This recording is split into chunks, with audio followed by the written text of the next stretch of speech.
So tonight I call it operating in power by virtue. Virtue. This kind of power is virtue that activates it. Because it is a sovereignty of God that apportions layers to you in this context. Remember, I told you power is in energy levels. The power that lights your bulb cannot power your pressing iron or your heater. You will need more intensity to carry pressing iron. And so, if you want to grow in power, one area you must pay attention to is the area of virtue. And there are certain virtues that are power sensitive in this kingdom. Everybody who walked in these virtues had so much authority, and sometimes it's difficult to even trace it. But when you study the scripture in between, you will now discover these virtues they carried was what made them operate power in that order. And so tonight, I just want to mention 4 of them. Because we don't have time, I may just quote scriptures here and there and have you go study on it. The first virtue that releases power is brokenness. The second virtue that releases power is purity. The third virtue that releases power is reverence for God, or the fear of the Lord. And the fourth virtue that releases power is love. If you check your Christian life, these 4 things I've mentioned are constantly under attack. Everybody, there is a technology the devil will insist will work in your life to make sure you operate in pride. The reason is because he knows that humility, meekness, and brokenness is one of the activators of power. And so when a man begins to function in pride, every revelation he has will be made null and void, because God himself will resist him. He said, for God resists the proud, but he giveth more grace to the humble. And so you can have all the revelation for exousia, you can have all the prayer and prayer life that should engender dunamis, engender kratos. But if you are proud, when you are done with those your revelation and prayer, God will humble you. Because the route into power is humility first. And so the reason God is humbling you is not to intimidate you. It's because without humility, you can't carry power. And so what God does is to humble the proud. To humble the proud. And so a man who wants to walk in power, he won't wait for God to humble him. He will now humble himself. The Bible speaking in Psalm 51 verse 17, it said the sacrifices of God. You need to read the book of Leviticus to understand the sacrifices of God. There is the wave offering, there is the sin offering, there is the burnt offering. They are endless. Every day, one of the major assignments of priests is to slaughter animals. Because the moment a man sins or there's a blemish, something is coming. So sacrifice in the courts of God doesn't end.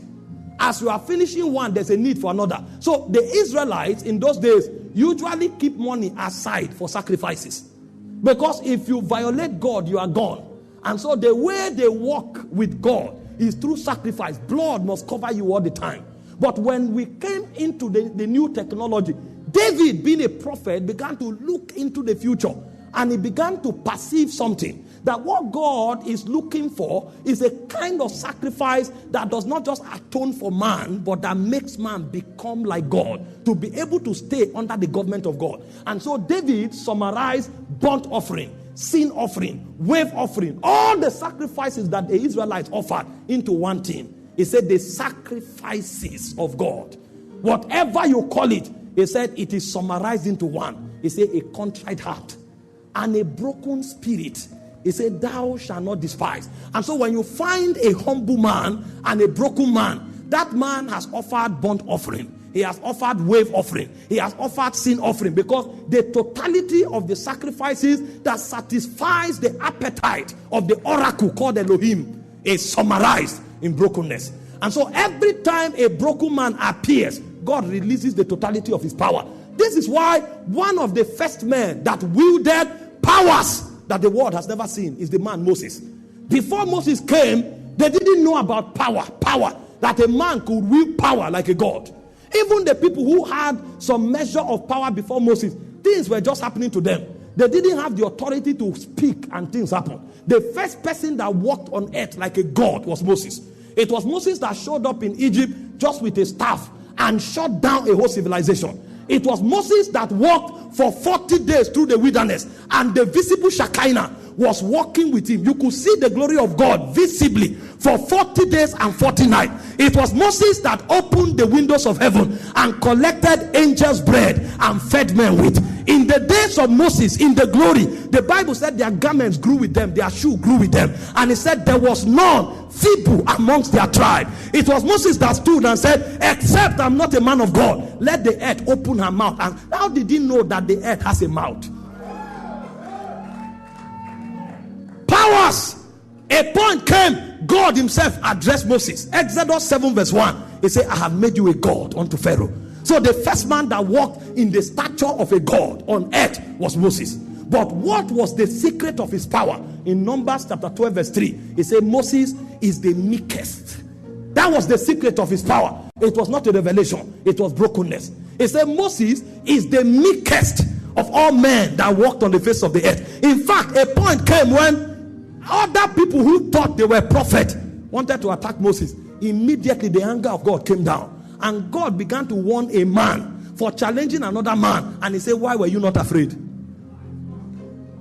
The stature this guy had was so tall into the heavens that God was asking another man, why were you not afraid of Moses? He said, other prophet I speak to in the similitude of visions. He said, but Moses my servant I talk to face as a man speaks to his friend. Why were you not afraid? The first man that saw the visage of God, he said, I will hide you by the cleft of the rock, and I will cause all my goodness to pass by. He said, you cannot see my face, because no man see me and live. He said, however, you will see my back. The question is, what is the back of God?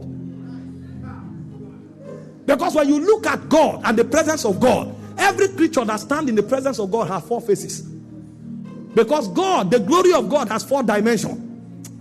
That's why the office of Christ is 4. That's why the tabernacle has 4 sides, because the glory of God has 4 faces. So when God is looking forward, he's looking back, he's looking side, and he's looking at the other side. So when he said, you will not see my face, you will see my back, the back is also a face. And so when Jesus said, no man has seen God at any time, what Jesus meant was no man has seen the totality of the oracles of God. But Moses saw the back face of God. And that was why he couldn't die. They had to do experiment with his body. When Moses died, even the devil came to take his body and to study. But what gave this man so much power? Kings bowed before him. Moses didn't need to fight. When he walked through a city, the terror of God journeyed with him, that nations paralyzed. A point came when Moses was supposed to pass through the territory of Sihon the Amorite. When he was supposed to pass through the territory of Og, the king of Bashan. Stories had gone ahead that when these men pass, they lick up your city, because of the power that they commanded.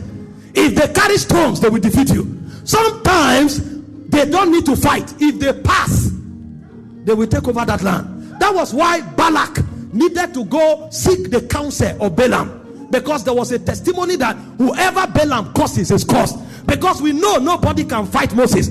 Come and curse them before we fight them. And when Balaam came to curse them, Moses was not praying. But there was a technology of power that Moses knew. He said he caused Israel to sit around the tabernacle. He turned the Torah to become the center and circumference of their civilization. And so on one side, you have 3 tribes. On another side, he surrounded them. So before you attack them, you attack the Torah. And so even when Balaam stood up, he said, there's no enchantment against Jacob. There's no divination against Israel. You can't cross them. This man is a mobile force. What backs this man up is beyond the revelation. He said the shout of a king is in their midst. So when God is walking, when Moses is moving, it's God that is speaking. God is the one who defends him. The shout of the king. That's why he said he gave a law in the spirit. He said, touch not my anointed. Do my prophets no harm. If you touch them, you are gone. How did a man walk in this power? He said Moses was the meekest of all men that live. And so any man who wants to walk in power, the first lecture he needs to have is the lecture of brokenness. When a man becomes proud, he rids himself of the possibility of authority in the spirit. The Bible said God inhabits the praise of his people. So the standard protocol is we are the ones to be singing for God to sit. But when Moses is moving, he said the shout of a king is in their midst. So God is the one singing in the company of Moses. What kind of power is that? No wonder I say, Moses, my servant, is faithful in all of my house. Moses. And the point came, Moses said, a prophet like unto me shall the Lord send to you. You know who he was talking about? Jesus. Because he was the first man to read the stature of a God among men. How did he walk there? You come, you are walking like a peacock because you have one iPhone, or you drove a car, you are walking like this. You fell. The day you ascended the throne of pride was the day you fell, because the most ranking among the cherubs, the Bible said, he said in his heart, I will exalt my throne. The moment pride came, he said, iniquity has been found in thy heart. How art thou fallen, oh Lucifer, son of the morning? He said, you were in Eden, the mountains of God. He said, the multitude of thy merchandise. The guy was a beauty. He said, thou that sealest the sum. He was the totality of wisdom and beauty. He said, from the day you were created, you were covered with the finest of stone, jasper, carbuncle, diamond, sapphire, all kinds of stone were thy covering. He said, thy taps and thy tabrets were indeed. You walked in Eden, the mountains of God. But how art thou falling? Why did he fall from the heights of glory? Because he substituted pride for humility. And so when a man becomes pride, he's dethroned. And when a man becomes humble, even if there's no visible throne and there's no crown on his head, he's a king. The heights God takes you to, you can't explain it. You become like a god among men. Jacob cursed Reuben. Reuben, he said, you are the first of my strength, the excellency of wisdom and strength. He said, but you went on to my bed, and so as unstable as water you will not prosper. And Moses showed up. A patriarch cursed a man, and Moses said, let Reuben live and not die, and let his men not be few. Without any consultation, he changed the course. A curse by a patriarch, because when he talks, his words are law. A point came, even the book, the law of God became the laws of Moses. God decided to name his own laws after Moses. What kind of authority is that? That when Jesus will want to be transfigured, the Moses that we thought was dead, the place where his body was hid, they carried it from the museum of the spirit, gave him again, and his spirit entered, and he stood on the Mount of Transfiguration and was telling Jesus what he should do in Jerusalem. Who told you pride is an advantage? It's a deception from the pit of hell. You want to walk in power.